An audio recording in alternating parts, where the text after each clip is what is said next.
കാരണം Kannur Anjarakandy dental college കെട്ടിടത്തിൽ നിന്നും ചാടി ജീവനൊടുക്കിയ വിദ്യാർത്ഥി നിതിൻ രാജിന്റെ മൃതദേഹം വീട്ടിലേക്ക് എത്തിച്ചിട്ടുണ്ട്. ആ ദൃശ്യങ്ങളാണ് നമ്മൾ കാണുന്നത്. ഇന്ന് ആര്യനാട്ടെ വീട്ടുവളപ്പിലാണ് സംസ്കാരം. തളർന്നു വീഴുന്ന അച്ഛനെ ബന്ധുക്കൾ വീട്ടിലേക്ക് കൊണ്ടുപോകുന്ന ദൃശ്യങ്ങളാണ് നമ്മൾ ഈ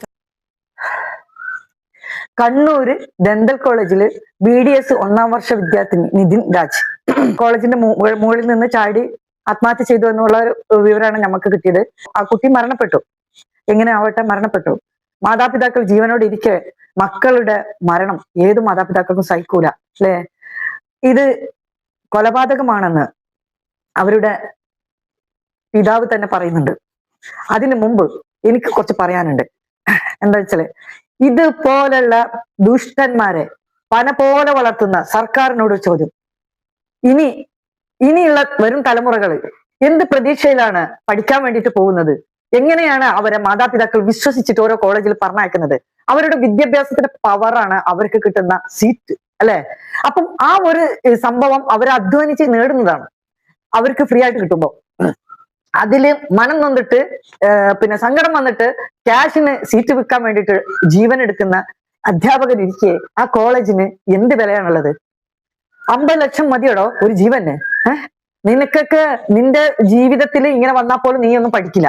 നിന്റെ മക്കൾ പോലും ഇങ്ങനെ ആയിട്ടുണ്ടെങ്കിൽ നീ ഒന്നും പഠിക്കില്ല. ഒന്നല്ല, കൂട്ടമായിട്ട് ഒന്നിച്ചിട്ടാണ്. കാരണം ലക്ഷങ്ങൾ എല്ലാവർക്കും വിതരണം ചെയ്യാന്നുള്ള ഓഫർ കിട്ടിയിട്ടുണ്ടാവും, അവരുടെ കയ്യിൽ വന്നിട്ടുണ്ടാവും, സംഭവം എത്തിയിട്ടുണ്ടാവും. അതിന് ഒരു കൂട്ടിനെ നമ്മൾ ഇല്ലാതാക്കിയാൽ ആ സീറ്റിലേക്ക് എങ്ങനെയായാലും വരും. ഇത് ഇന്നും ഇന്നലെ നടക്കാൻ തുടങ്ങിയ നാടകമൊന്നല്ല, പല കാലങ്ങളായിട്ട് നടന്നുകൊണ്ടിരിക്കുന്നതാണ്. പല അമ്മമാർക്കും മക്കൾ നഷ്ടപ്പെട്ടിട്ടുള്ളതാണ്. കണ്ണീരും കയ്യുമായിട്ട് ഇന്നും അമ്മമാര് നഷ്ടപ്പെട്ടവര് നടക്കുന്നുണ്ട്. മക്കളെ നഷ്ടപ്പെട്ടവര്.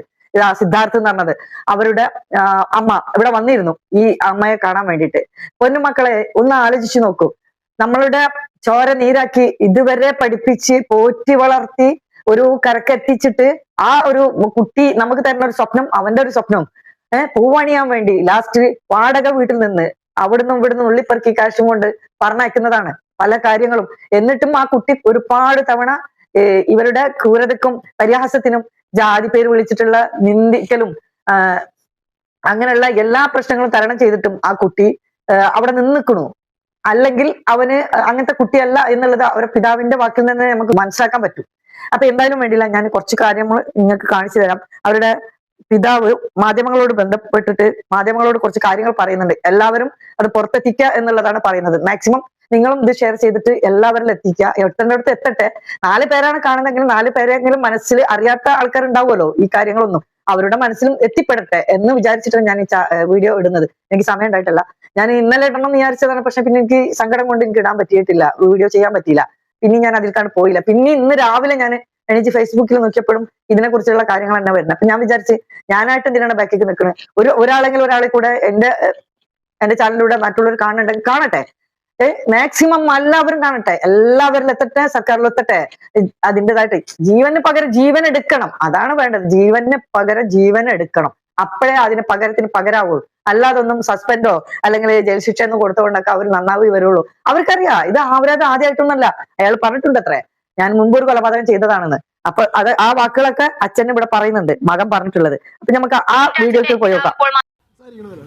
അപ്പോഴേ പറയാ, എടാ ഞാൻ ഒരു കൊല ചെയ്തോണ്ടാണ് മുമ്പ്, നീ സൂക്ഷിച്ച് നടന്നു, എന്നെ കൊണ്ട് അത് ചെയ്യിക്കല്ലേ എന്ന് പറഞ്ഞിട്ട് പോയി. അങ്ങനെ അത് എന്നോട് വിളിച്ചത്. അപ്പോൾ അവൻ എന്നിട്ടും അവൻ തന്നെ പറയാം ഇയാൾക്ക് മെൻ്റലായിരിക്കും, അല്ലെ പിന്നെ അത് പറയേണ്ട കാര്യമില്ല. അങ്ങനെ അന്ന് തൊട്ട് തുടങ്ങിയ കാര്യങ്ങളാണ് അറിയാം. അന്ന് തൊട്ട് എൻ്റെ മോൻ രൂക്ഷമായ ഇത് നേരിടുകയാണ്. ഇപ്പോഴവൻ ഇതിൻ്റെ കൂടെ അവിടെ നിന്ന് ഇറങ്ങാൻ വേണ്ടി നീറ്റും കൂടെ അവരറിയാതെ ചെയ്യണം. അവരറിഞ്ഞാൽ ഇവരെ പൂട്ടും എന്നറിയാം. അവനറിയാതെ ഉറക്കൊഴിഞ്ഞിരുന്ന മറ്റുള്ള വിദ്യാർത്ഥികൾ തലയിൽ കൂടെ തുണിയിട്ട് ഉറങ്ങുമ്പോഴും ഇവരൊന്ന് ഉറക്കൊഴിഞ്ഞ് പഠിക്കുകയാണ്. എൻ്റെ ഈ വീട്ടിൽ വരുമ്പോൾ അവൻ ബാഗിൽ ഈ ബാക്കിയുള്ള ഡ്രസ്സുകൾ കൊണ്ടുവന്നതിൻ്റെ കൂടെ ടെസ്റ്റുകളെല്ലാം കൂടെയാണ് പറഞ്ഞത്. ഭയങ്കര വെയിറ്റ് ആയിട്ടാണ് പറഞ്ഞത്. ഞാൻ വഴക്കൂടെ എന്ത് പോലെ നീ ഇതെല്ലാം വരും അച്ഛാ, എനിക്ക് ഇവിടെ 4 ദിവസം ഉണ്ടല്ലോ, 4 ദിവസം പഠിക്കാനാണ്, നീറ്റും കൂടെ ചെയ്യില്ലേ, ഇതെല്ലാം കൂടെ എന്നെ ഇവിടെ ഇരുന്ന് ഒറ്റയ്ക്ക് പറ്റില്ല. അങ്ങനെ എൻ്റെ മോനെ ക്രൂരമായി അവർ ചതിച്ചു വന്നതാണ്. പിന്നെ അവർ 3 നിലയിൽ ചാടിയെന്ന് പറയും. ബോഡി ഇവിടെ കൊണ്ടുവന്നാൽ നിങ്ങളെല്ലാം കണ്ടില്ലേ, അവൻ്റെ ഇവിടെ ഒരു ചെറിയ മുറിവ്, ഇവിടെ 2 പോറൽ വലിയ ഉള്ളായിരുന്നു.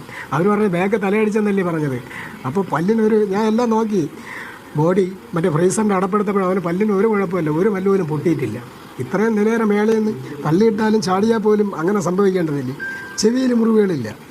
പിന്നെ അത് എനിക്കറിയാം, ഇത് ആത്മഹത്യയല്ല, കൊലപാതകമാണ്, കൊല ചെയ്തതാണ് അവന്.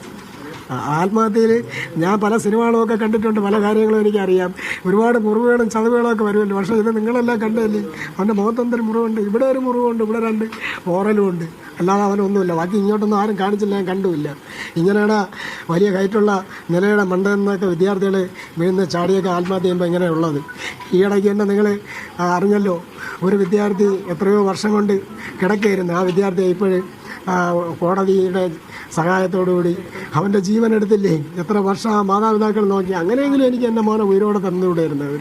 അല്ലെങ്കിൽ ഇവനുമായിട്ട് എന്തെങ്കിലും സ്റ്റാഫ് റൂമിൽ വെച്ച് ടീച്ചർമാർ ഇഷ്യൂസ് ഉണ്ടായിരുന്നെങ്കിൽ മാതാപിതാക്കളെ ഞങ്ങളെ ഒന്ന് അറിയിച്ചൂടെ. സാമ്പത്തികമായി ഞങ്ങൾ കുറവേ ഉള്ളൂ, ഞങ്ങൾ വാക്കുകൾ കൊണ്ട് ഞങ്ങൾ സംസാരിക്കാനുള്ള കഴിവുകളുണ്ട്. എൻ്റെ മോൾക്ക് 2 മോൾക്ക് നല്ല വിദ്യാഭ്യാസങ്ങൾ, എഞ്ചിനീയറിങ്ങും ഡിഗ്രി എല്ലാം കഴിഞ്ഞ് എല്ലാം നല്ല രീതിയിൽ ക്വാളിഫയർ ചെയ്തതാണ് ആ കുട്ടികളെ. അവരെ വിളിച്ച് പറയാമല്ലോ, എൻ്റെ ഭാര്യയ്ക്ക് മാത്രമല്ലേ വിദ്യാഭ്യാസം കുറവുള്ളൂ, ഞങ്ങൾ എന്തുകൊണ്ട് അറിയിച്ചില്ല. അപ്പോഴിത് കൊലപാതകമാണ്, അറിഞ്ഞ് കൂട്ടിക്കൊണ്ടുള്ള കൊലപാതകം. ഇവന് സർക്കാർ മെറിറ്റിലാണ് ഇത് കിട്ടിയത്. അപ്പോൾ ഇതിൽ നിന്ന് ഇവനെടുത്ത് കളഞ്ഞിട്ട് അടുത്ത വർഷം ഒരു 50 ലക്ഷം രൂപയ്ക്ക് ഒരുത്തനെ കയറ്റിയ അവർക്ക് ഈ മാനേജ്മെൻറ്റ് ട്രസ്റ്റിൽ 50 ലക്ഷം രൂപ ലാഭമില്ലേ, അല്ല 75 ലക്ഷം രൂപ. ഇതെല്ലാം മുന്നിൽ കണ്ടുകൊണ്ടാണ് അവർ ചെയ്തത്. നിങ്ങളിത് പുറത്ത് കൊണ്ടുവരണം. സിദ്ധാർത്ഥൻ ഉണ്ടായതുപോലെ ഇവിടെ നിന്ന് എത്ര കിലോമീറ്റർ ഉണ്ട്? 5 കിലോമീറ്റർ പോലും ഇല്ല സിദ്ധാർത്ഥൻ്റെ വീട്.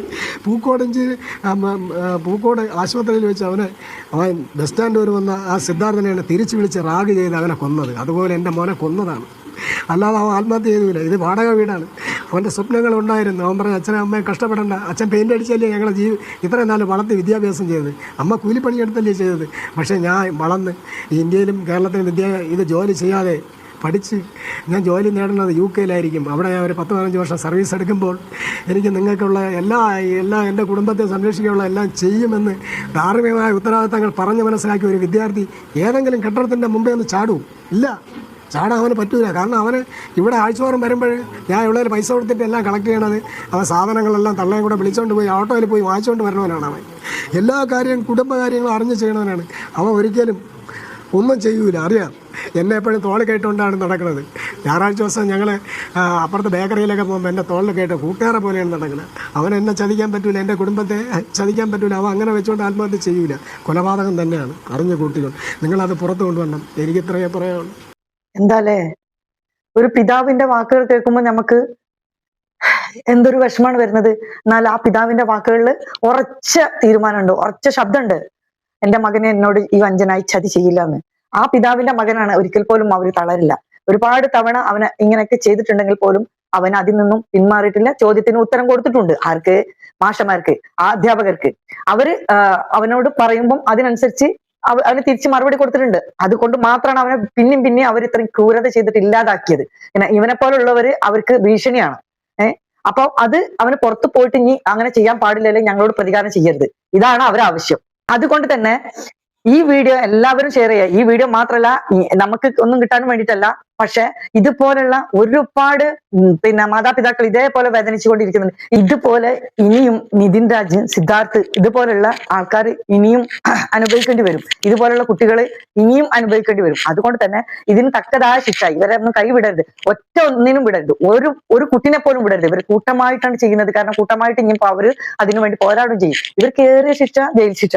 ആ ശിക്ഷ കൊടുക്കാതെ അവർക്ക് തക്കതായ വേറെ ഈ ശിക്ഷ, അവർക്ക് ജീവൻ അപകടത്തിലാവുന്ന ശിക്ഷ കൊടുക്കണം. ഇനി അത് നമ്മളെ നിയമത്തിലില്ല, അത് ഉറപ്പാണ്. അപ്പൊ അതുകൊണ്ട് തന്നെ പേടിക്കേണ്ട മക്കളെ. കർമ്മം എന്ന് ഒന്നുണ്ടെങ്കിൽ അത് തിരിച്ചടിക്കുക തന്നെ ചെയ്യും. ഇതുപോലുള്ള മാതാപിതാക്കൾ ഇവരുടെ കണ്ണീര് തന്നെ മതി നിങ്ങളെ ഭസ്മമാക്കാൻ, അത് മാത്രം മതി. എന്തായാലും ആ രക്ഷിതാക്കൾക്ക് അള്ളാഹു ഒരു മനസ്സമാധാനം കൊടുക്കട്ടെ, ശക്തി കൊടുക്കട്ടെ, താങ്കളുടെ കഴിവ് കൊടുക്കട്ടെ. ഇനി ഒരു കുട്ടികൾക്കും ഇങ്ങനൊന്നും ഉണ്ടാവാതിരിക്കട്ടെ. പ്രത്യേകിച്ച് എനിക്ക് പറയാനുള്ളത്, നമ്മളെ മക്കള് കെട്ടിച്ചു വിട്ട മക്കളായാലും അവിടുന്ന് പ്രശ്നങ്ങൾ പറയുമ്പോൾ, അതുപോലെ തന്നെ ഇതുപോലെ പഠിക്കാൻ പോകുന്ന പെൺകുട്ടികളായാലും ആയാലും റാഗിങ് ഇതുപോലുള്ള പ്രശ്നങ്ങൾ അധ്യാപകരിൽ നിന്ന് നേടുമ്പോൾ, കുട്ടികളിൽ നിന്നും നേരിടുമ്പോഴും, അവർ വിളിച്ച് പറയുമ്പോഴും പല സമയങ്ങളിൽ നമുക്കത് ചെറിയ രീതിയിൽ ഒഴിവാക്കാം.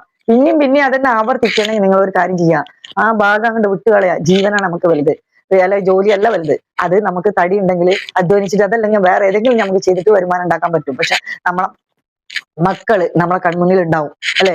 അപ്പൊ അതുകൊണ്ട് തന്നെ അങ്ങനെയുള്ള തീരുമാനങ്ങൾ എത്രയും പെട്ടെന്ന് ഇതേപോലുള്ള അവസ്ഥ വരുമ്പോൾ രക്ഷിതാക്കൾ എടുക്കാൻ മറക്കരുത്.